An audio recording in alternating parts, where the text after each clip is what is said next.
Good afternoon, my all dear students. Welcome to AIP Asansol, যেখানে আমি সুপ্রিয় তোমাদের জন্য আজকেও নিয়ে এসেছি 100টা কোশ্চেনের সম্ভার, যেগুলো বিভিন্ন কম্পিটিটিভ পরীক্ষার জন্য অত্যন্ত গুরুত্বপূর্ণ। এখানে দেখে মনে হতে পারে আপাত দৃষ্টিতে 100খানা কোশ্চেন, কিন্তু যখন আমরা অ্যানালাইসিস করব এই কোশ্চেনের সংখ্যা হয়ে দাঁড়াবে +500। ঠিক আছে, তাহলে বেশি সময় নষ্ট না করে আমরা শুরু করি। আমাদের প্রথম কোশ্চেন দেখো কি দিয়েছে, দেখা যাচ্ছে ভারতের ম্যানচেস্টার কাকে বলা হয়। তো এই প্রশ্নটা অত্যন্ত সোজা প্রশ্ন। ভারতের ম্যানচেস্টার বলা হয় আহমেদাবাদকে, আহমেদাবাদকে বলা হয় ভারতের ম্যানচেস্টার। ঠিক আছে, কিন্তু এখানে আরো কতগুলো অপশন দেখতে পাচ্ছি, যেমন দেরাদুন। আচ্ছা, দেরাদুন কিসের জন্য বিখ্যাত? না, এখানে দেরাদুনে কি আছে? ন্যাশনাল ফরেস্ট রিসার্চ ইনস্টিটিউট, তাই তো? ন্যাশনাল ফরেস্ট রিসার্চ ইনস্টিটিউট দেরাদুনে। এখানে দেখো সুরাট আছে, সুরাটকে কি বলা হয়? সুরাটকে বলা হয় diamond capital of India, diamond capital of India. Okay, বোঝা গেছে? এবার আমরা পরের প্রশ্নে চলে আসতে পারে। পরের প্রশ্নটা কি বলছে দেখি। পরের প্রশ্ন বলছে কলকাতা বন্দরের সহযোগী বন্দর কোনটি? কলকাতা বন্দরের সহযোগী বন্দর হচ্ছে হলদিয়া। কারণ কলকাতা বন্দরে যখন চাপ বেড়ে যায় অনেক বেশি, তখন কি করা হয়? বাকি কার্গোগুলো হলদিয়া বন্দরের মাধ্যমে প্রেরণ করা হয়। সেই জন্য আমরা বলতে পারি যে কলকাতা শহরের সহযোগী বন্দর হচ্ছে হলদিয়া। 3 নম্বর কোশ্চেনে চলে আসি। 3 নম্বর কোশ্চেন দেখতে পাচ্ছি, নিম্নের কোনটি পৃথিবীর নীরব শহর নামে পরিচিত? কি হবে? রোম। রোমকে বলা হয় পৃথিবীর নীরব শহর। আরো কিছু কিছু অপশন আমরা দেখতে পাচ্ছি, যেমন এখানে যে প্যারিস। প্যারিস কিসের জন্য বিখ্যাত? না, প্যারিস বিখ্যাত হচ্ছে আইফেল টাওয়ার। প্যারিস হচ্ছে বিখ্যাত আইফেল টাওয়ারের জন্য। ঠিক আছে, এছাড়া এবছরে যে অলিম্পিক হলো সেটা কোথায় হলো? সেটা যেহেতু প্যারিসে হয়েছে। ঠিক আছে, পরের কোশ্চেন দেখি। পরের এখানে আরেকটা অপশন আছে, ঠিক আছে, লন্ডন। লন্ডন হচ্ছে capital of United Kingdom. UK এর ক্যাপিটাল হচ্ছে লন্ডন। ওকে, এবং ওয়াশিংটন হচ্ছে কার capital? United State of America. US এর ক্যাপিটাল হচ্ছে আমাদের ওয়াশিংটন। ওকে, ঠিক আছে, আমরা পরের কোশ্চেনটা চলে যাই। পরের কোশ্চেন আমরা দেখতে পাচ্ছি কি বলেছে, সূর্য সিদ্ধান্ত গ্রন্থটি কে রচনা করে? সূর্য সিদ্ধান্ত গ্রন্থটি কে রচনা করে? খুবই সহজ প্রশ্ন, এবং এর উত্তর হবে সূর্য সিদ্ধান্ত গ্রন্থ রচনা করে আর্যভট্ট। ঠিক আছে, এখানে আরো কিছু অপশন দেখছি, যেমন এখানে যে হর্ষবর্ধন। হর্ষবর্ধনের লেখা বইগুলো কি কি? তো হর্ষবর্ধনের লেখা 3টি নাটক হচ্ছে, 1 নম্বর হচ্ছে কাদম্বরী। ওকে, সরি, না, এটা হর্ষবর্ধনের লেখা নয়। হর্ষবর্ধনের লেখা হচ্ছে নাগানন্দ,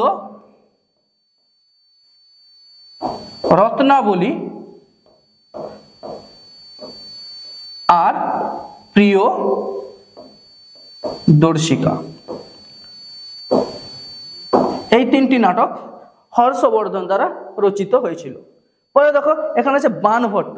বাণভট্টের বিখ্যাত বই হচ্ছে কাদম্বরী। ঠিক আছে, এছাড়া এখানে আর কি আছে? মহেন্দ্র বর্মন। মহেন্দ্র বর্মন যে পুস্তকটি লিখেছিলেন সেটা ছিল কি? একটা হাস্যকৌতুক পুস্তক, এবং নাম কি ছিল? নাম ছিল মত্তবিলাস প্রহসন। মত্তবিলাস প্রহসন। ওকে, ঠিক আছে, আমরা পরের প্রশ্নে চলে যাই। হরিয়ানা হ্যারিকেন নামে কে পরিচিত? হরিয়ানা হ্যারিকেন নামে পরিচিত কপিল দেব। ঠিক আছে, হরিয়ানা হ্যারিকেন বলা হয় কপিল দেব। এবারে চলে আসি, কপিল দেব ইনি কি জন্য বিখ্যাত? ইনি ছিলেন 1983 সালের যে বিশ্বকাপ হয়েছিল, যেখানে ভারত প্রথম জয়লাভ করে, সেই বিশ্বকাপের ক্যাপ্টেন ছিলেন কপিল দেব। ওকে, এরপর দেখি রাহুল দ্রাবিড়। এখানে প্রশ্ন আছে রাহুল দ্রাবিড়কে কি নামে পরিচিত? রাহুল দ্রাবিড়কে কি বলা হয়? তো রাহুল দ্রাবিড়কে বলা হয় দা ওয়াল। রাহুল দ্রাবিড়কে বলা হয় দা ওয়াল। ওকে, পরে আরো দুটো অপশন দেখতে পাচ্ছি, তার মধ্যে একটা আছে ভিভিএস লক্ষ্মণ। এখান থেকে একটা প্রশ্ন খুব আসে যে ভিভিএস লক্ষ্মণের আত্মজীবনীর নাম কি? ভিভিএস লক্ষ্মণের আত্মজীবনীর নাম কি? তো আত্মজীবনী কি? 281 নট আউট। 281 নট আউট, এটি হচ্ছে ভিভিএস লক্ষ্মণের আত্মজীবনীর নাম। ঠিক আছে, আমরা পরের প্রশ্নে চলে যাই। পরের প্রশ্নটা কি দিয়েছে, কোন দেশের মহিলারা প্রথম ভোটাধিকারের সুযোগ পায়? কোন দেশের মহিলারা প্রথম ভোটাধিকারের সুযোগ পায়? এই প্রশ্নের উত্তর হবে নিউজিল্যান্ড। নিউজিল্যান্ডের মহিলারা প্রথম ভোটাধিকারের সুযোগ পায়। ঠিক আছে, পরের কোশ্চেনটায় চলে যাই। পরের কোশ্চেনটা কি বলেছে, আব্রাহাম লিঙ্কন কোন দেশের প্রেসিডেন্ট ছিলেন? আব্রাহাম লিঙ্কন ছিলেন মার্কিন যুক্তরাষ্ট্র, ইউনাইটেড স্টেট আমেরিকার প্রথম কৃষ্ণাঙ্গ প্রেসিডেন্ট। মার্কিন যুক্তরাষ্ট্রের প্রথম কৃষ্ণাঙ্গ প্রেসিডেন্ট ছিলেন আব্রাহাম লিঙ্কন। ঠিক আছে, এবারে এখান থেকে আমাদের আরো বাকি যেগুলো দেখে নি। জাপান, আচ্ছা বলো তো জাপানকে কি বলা হয়? জাপানকে বলা হয় উদিত সূর্যের দেশ। জাপানকে বলা হয় উদিত সূর্যের দেশ। ওকে, এখান থেকে আরেকটা প্রশ্ন আসে, জাপানের পূর্ব নাম কি? জাপানের পুরনো নাম কি? তো জাপানের পুরনো নাম হচ্ছে নিপ্পন। এটা কিন্তু অনেক পরীক্ষাতে অনেক সময় আমরা দেখতে পাই। ঠিক আছে, কিছুদিন আগে কোন একটা পরীক্ষাতে এসেছিল একটা কোশ্চেন যে আর্জেন্টিনার ক্যাপিটাল, আর্জেন্টিনার রাজধানী কোথায়? তো আর্জেন্টিনার রাজধানী হচ্ছে বুয়েনস এয়ারেস।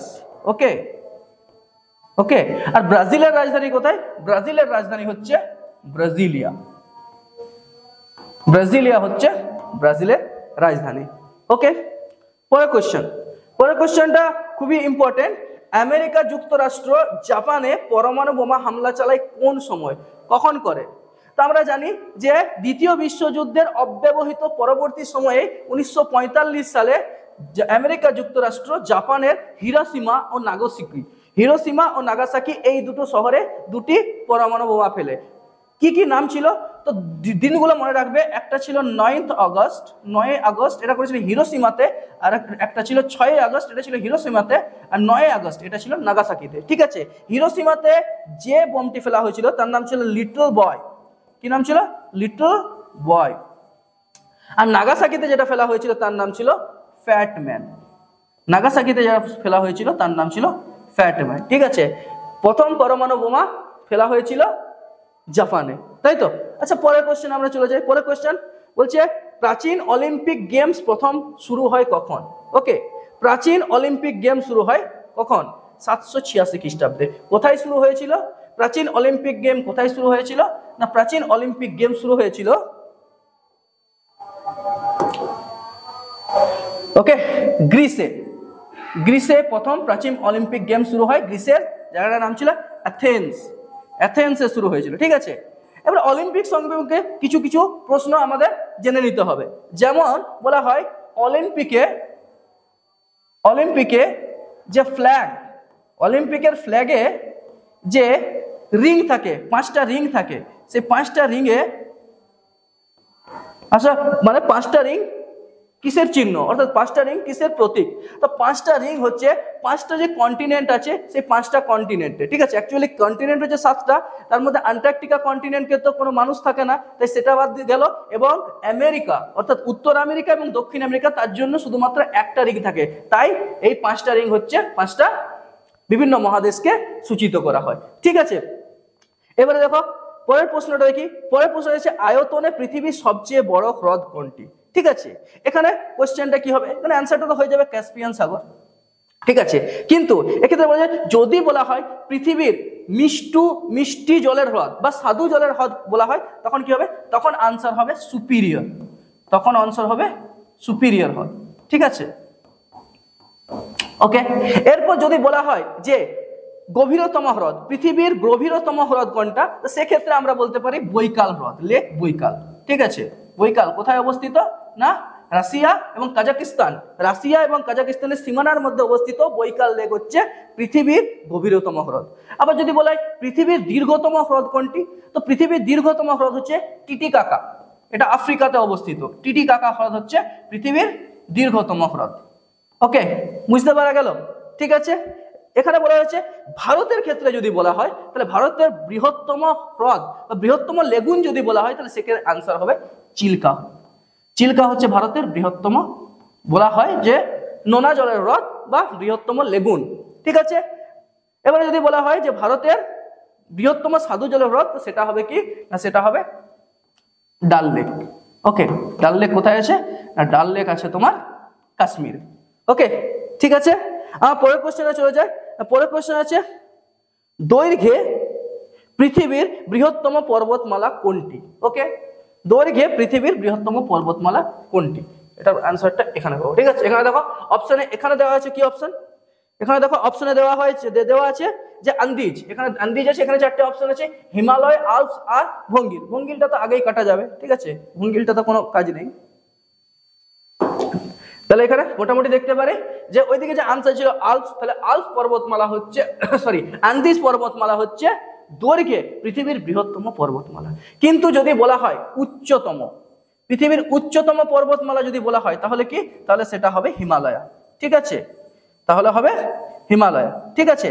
হিমালয়া কেন, কারণ পৃথিবীর সর্বোচ্চ 5টি, পৃথিবীর সর্বোচ্চ 5টি পর্বতশৃঙ্গ হিমালয়ে অবস্থিত হওয়ার কারণে বলা যায় যে পৃথিবীর সব থেকে উঁচু পর্বতমালা হচ্ছে হিমালয় পর্বতমালা। এছাড়াও যদি বলা হয় পৃথিবীর নবীনতম ভঙ্গিল পর্বতমালা কোনটি, সেক্ষেত্রেও বলা যাবে যে পৃথিবীর নবীনতম ভঙ্গিল পর্বতমালাও হচ্ছে হিমালয়। ওকে, বোঝা গেল। আচ্ছা, পরের প্রশ্নে আমরা যেতে পারি। ওকে, পরের প্রশ্ন ইতিহাস থেকে, ঠিক আছে। ইতিহাস কিন্তু খুব ইম্পর্টেন্ট যে কোনো পরীক্ষার ক্ষেত্রে, ঠিক আছে। ইতিহাস থেকে এখন কিন্তু অনেক বেশি প্রশ্ন আসছে। কোশ্চেনে কি আছে, কোশ্চেনে জৈনদের 23তম তীর্থঙ্করের নাম কি? কি হবে না, জৈনদের 23তম তীর্থঙ্করের নাম হবে কি? ঋষভদেব। ঋষভদেব হলো জৈনদের 23তম তীর্থঙ্কর। মহাবীর, মহাবীর হচ্ছে 24তম তীর্থঙ্কর, ঠিক আছে, এটা ভুল করবে না। 24তম তীর্থঙ্কর হচ্ছে মহাদেব। ওকে, আর এই যে তীর্থঙ্কর, প্রথম তীর্থঙ্কর কে ছিলেন, তিনি ছিলেন পার্শ্বনাথ। পার্শ্বনাথ হলেন জৈনদের প্রথম তীর্থঙ্কর। ওকে, কখনো কোনো প্রশ্ন আসে যে এই তীর্থঙ্করদের প্রতীক সম্পর্কে, ঠিক আছে। তাহলে মহাবীরের প্রতীক কি ছিল, তো মহাবীরের প্রতীক কি ছিল, মহাবীরের প্রতীক ছিল সিংহ। ওকে, সিংহ ছিল মহাবীরের প্রতীক। যদি বলা হয় পার্শ্বনাথের প্রতীক কি ছিল, তো পার্শ্বনাথের ছিল সর্প বা সাপ, ঠিক আছে। আর আরেকটা কি আছে, আরেকটা ঋষভদেব, ঋষভনাথের প্রতীক কি ছিল, ঋষভনাথের প্রতীক ছিল ষাঁড়, ঠিক আছে। এগুলো কিন্তু অনেক সময় পরীক্ষায় দেওয়া হয়, ঠিক আছে। পরের কোশ্চেন চলে আসি। পরের কোশ্চেনটা কি আছে, একটু পরের কোশ্চেনটা ভালো করে দেখে নিই। পরের কোশ্চেনটা আছে গ্রিসের রাজধানীর নাম কি? ওকে, গ্রিসের রাজধানীর নাম কি? তার অ্যান্সার হবে অ্যাথেন্স। অ্যাথেন্স হচ্ছে গ্রিসের রাজধানী। এবার দেখুন অসলো, অসলো কার রাজধানী, ঠিক আছে। বেজিং কার রাজধানী, আর ব্যাংকক এখন রাজধানী নেই, বদলে হয়ে গেছে নাপিদো, ঠিক আছে। তাহলে অসলো কার রাজধানী, নরওয়ে। নরওয়ের রাজধানী হচ্ছে অসলো, আর বেজিং হচ্ছে চায়না, চীনের রাজধানী, ঠিক আছে। স্পেশালি আমাদের যতগুলো প্রতিবেশী রাষ্ট্র আছে, সেই প্রতিবেশী রাষ্ট্রের রাজধানীগুলো কিন্তু খুব বিভিন্ন পরীক্ষাতে আসে, ঠিক আছে, বোঝা গেল। এরপরে পরের প্রশ্নটা আমরা দেখে নিই, ঠিক আছে। বলাইচাঁদ মুখোপাধ্যায়ের ছদ্মনাম কি? ছদ্মনাম থেকেও এখন কিন্তু অনেক প্রশ্ন আসছে, ঠিক আছে। বলাইচাঁদ মুখোপাধ্যায়ের ছদ্মনাম হচ্ছে মনোফুল, ঠিক আছে। মৌমাছি, মৌমাছি কার ছদ্মনাম, মৌমাছি বিমল কর। বিমল করের ছদ্মনাম হচ্ছে মৌমাছি, ঠিক আছে। বীরবল, প্রমথ চৌধুরী। বীরবল হচ্ছে প্রমথ চৌধুরী। প্রমথ চৌধুরীর ছদ্মনাম হচ্ছে বীরবল। ওকে, ঠিক আছে। পরের প্রশ্নে আসি। পরের প্রশ্ন আছে যে আরব সাগরের রানী কাকে বলা হয়? কোচিনকে বলা হয় আরব সাগরের রানী, ঠিক আছে। এগুলোকে বলা হয় সব্রিকিউটস, ঠিক আছে। অনেক সময় সব্রিকিউটস থেকে কোশ্চেন দিয়ে দেওয়া হয়, ঠিক আছে, ঠিক আছে। যেমন ধরো একটা কোশ্চেন খুব থাকে যেটা হচ্ছে যে প্রাচ্যের অক্সফোর্ড কাকে বলা হয়? তার অ্যান্সার কি হবে? প্রাচ্যের অক্সফোর্ড নবদ্বীপ, ঠিক আছে। আরো কিছু প্রশ্ন কিন্তু আমরা আস্তে আস্তে আলোচনা করতে শুরু করব, ঠিক আছে। তো আরব সাগরের রানী বলা হয় কোচিনকে, ঠিক আছে। সুরাটকে তো বললাম, সুরাটকে ডায়মন্ড ক্যাপিটাল অফ ইন্ডিয়াও বলা হয়। ওকে, পরের প্রশ্ন চলে যাই। চীনাবাদাম উৎপাদনে ভারতের প্রথম স্থান অধিকার কে করছে? চীনাবাদাম উৎপাদনে ভারতের প্রথম স্থান অধিকার করেছে গুজরাট, ঠিক আছে। এবার এখানে দেখো বাকিগুলো আছে, যেমন পাঞ্জাব। পাঞ্জাব কিসের ক্ষেত্রে হয়েছে? পাঞ্জাব গম উৎপাদনে দ্বিতীয় স্থানে আছে, ঠিক আছে, দ্বিতীয় স্থানে। প্রথম স্থানে আছে উত্তরপ্রদেশ, ঠিক আছে। ওকে, উত্তরপ্রদেশ ধান উৎপাদনে দ্বিতীয়। উত্তরপ্রদেশ ধান উৎপাদনে দ্বিতীয়। আচ্ছা, এখান থেকে বলা যায় ধান উৎপাদনে প্রথম কে? পশ্চিমবঙ্গ ধান উৎপাদনে এবং পাট উৎপাদনে ভারতের মধ্যে প্রথম স্থান অধিকার করে আছে। ওকে, ঠিক আছে। পরের প্রশ্নে যাই। পরের প্রশ্ন আছে কাবুলিওয়ালা ছোট গল্পটি কে রচনা করেছেন? খুবই সিম্পল, খুবই ইজি একটা কোশ্চেন। কাবুলিওয়ালা রচনা করেছেন রবীন্দ্রনাথ ঠাকুর, ঠিক আছে। এখানে চরিত্র সম্পর্কে দেওয়া হয় যেমন কাবুলিওয়ালার বিখ্যাত দুটি চরিত্র, একটা হচ্ছে মিনি, আর অপর একটা যে চরিত্র আছে সেটা হচ্ছে রহমত। ওকে, রহমত। তো তোমাদের পরীক্ষার সময় অনেক সময় দিয়ে দিতে পারে এই যে রহমত চরিত্রটি কোন গল্পে, ঠিক আছে, তাহলে আনসারটা সহজেই দেওয়া যাবে। কোন গল্পের? কাবুলিওয়ালা গল্পে, ঠিক আছে, বা বলা হয় মিনি চরিত্রটি কোন গল্পে, সেক্ষেত্রেও আমরা অ্যান্সার করব কাবুলিওয়ালা। ওকে, পরেরটা যাই। ম্যাডোনা ছবিটি কে এঁকেছেন? ম্যাডোনা ছবিটি কে এঁকেছেন? কারা? ম্যাডোনা ছবিটি মাইকেল অ্যাঞ্জেলো, ঠিক আছে, ম্যাডোনা মাইকেল অ্যাঞ্জেলো। ঠিক আছে, এখানে আরেকটা জায়গা আছে, সেটা হচ্ছে লিওনার্দো দা ভিঞ্চি। ওকে, তিনি একজন বিখ্যাত মানুষ লিওনার্দো দা ভিঞ্চি। ওকে, বিভিন্ন ক্ষেত্রে তার অগাধ জ্ঞান ছিল। তো লিওনার্দো দা ভিঞ্চির যে বিখ্যাত ছবিটি, বিশ্ববিখ্যাত, ঠিক আছে, সেটা কি? সেটা আমরা সবাই জানি, মোনালিসা। মোনালিসা হচ্ছে লিওনার্দো দা ভিঞ্চির বিখ্যাত ছবি। ওকে, তাছাড়া আরেকটা ছবি আছে যেটা হচ্ছে দ্য লাস্ট সাপার, যিশুর শেষ মধ্যরাত্রি ভোজ, দ্য লাস্ট সাপার। ঠিক আছে, এই দুটি হচ্ছে লিওনার্দো দা ভিঞ্চির বিখ্যাত আঁকা। ঠিক আছে, এছাড়াও আরো অনেক কিছু আছে। ঠিক আছে, পাবলো পিকাসো ইনি কোথাকার লোক ছিলেন? পাবলো পিকাসো ছিলেন স্পেনের একজন বিখ্যাত পেন্টার। ঠিক আছে, বিখ্যাত পেন্টার। ওকে, পরের কোশ্চেনে চলে যাই। পরের প্রশ্নটা কি বলেছে? পরের প্রশ্নটা বায়োলজি থেকে দিয়ে দেবো। রিকেট রোগটি হয় কোন ভিটামিনের অভাবে? খুবই সোজা, রিকেট হয় ভিটামিন ডি এর অভাবে। ওকে, ভিটামিন ডি এর অভাবে রিকেট রোগটি হয়। রিকেট রোগটি কিসের সম্বন্ধিত? হাড়ের সম্বন্ধিত, অর্থাৎ হাড়কে দুর্বল করে দেয় এই রোগে। পরে এখানে আরেকটা অপশন দেখছি, দেখো, ভিটামিন এর অভাবে কি হয়? তো ভিটামিন এর অভাবে হয় রাতকানা রোগ হয় ভিটামিন এর অভাবে। ঠিক আছে, ভিটামিন কে এর অভাবে কি হয়? ভিটামিন কে এর অভাবে যেটা হয় সেটা হচ্ছে বন্ধ্যাত্ব। ওকে, ঠিক আছে, আর এখানে আছে কি? ভিটামিন সি এর অভাবে হয় স্কারভি মানে দাঁতের মাড়ি ক্ষয়ে যায়। স্কারভি হচ্ছে দাঁতের মাড়ি ক্ষয়ে যাওয়াকে বলা হয় স্কারভি। ঠিক আছে, ভিটামিন ডি এর উৎস সবাই জানি আমরা, সানলাইট হচ্ছে ভিটামিন ডি এর সব থেকে বড় উৎস। যদি এখানে বলা হয় যে ভিটামিন সি এর উৎস কি? ভিটামিন সি এর উৎস আমরা বলবো টক ফল, বিভিন্ন টক জাতীয় ফল যে আছে সেটা হচ্ছে ভিটামিন সি এর উৎস। ভিটামিন এ এর উৎস কড মাছের তেল, এটা লিখলাম না, ভিটামিন এর উৎস হচ্ছে কড মাছের তেল। ওকে, আর ভিটামিন কে এর উৎস হচ্ছে অঙ্কুরিত ছোলা। ঠিক আছে, এগুলো একটু দেখে নেবে। আচ্ছা, আমরা 20 নম্বর প্রশ্নে চলে যাই। 20 নম্বর প্রশ্ন হচ্ছে নালন্দা বিশ্ববিদ্যালয়টি কোথায় অবস্থিত? খুবই সহজ, নালন্দা বিশ্ববিদ্যালয় হচ্ছে পাটনাতে অবস্থিত। ঠিক আছে, পাটনার অনতি দূরে একটি জায়গা আছে নালন্দা রাজগীর। ঠিক আছে, সেখানে নালন্দা বিশ্ববিদ্যালয়টি অবস্থিত। এটি কে ধ্বংস করেছিল? এটা ধ্বংস করেছিল ইখতিয়ার উদ্দিন মোহাম্মদ বিন বখতিয়ার খলজি, তাই তো, তুর্কি আক্রমণের সময়। ঠিক আছে, এবং এখন কিছুদিন আগে মোদিজি আবার নতুন করে সেটা রিনোভেট করে এবং এস্টাবলিশ করে। ঠিক আছে, নালন্দা বিশ্ববিদ্যালয় পাটনায় অবস্থিত। আচ্ছা, কে তৈরি করেছিল নালন্দা বিশ্ববিদ্যালয়? কে তৈরি করেছিল? তো নালন্দা বিশ্ববিদ্যালয় তৈরি করেছিল গুপ্ত শাসক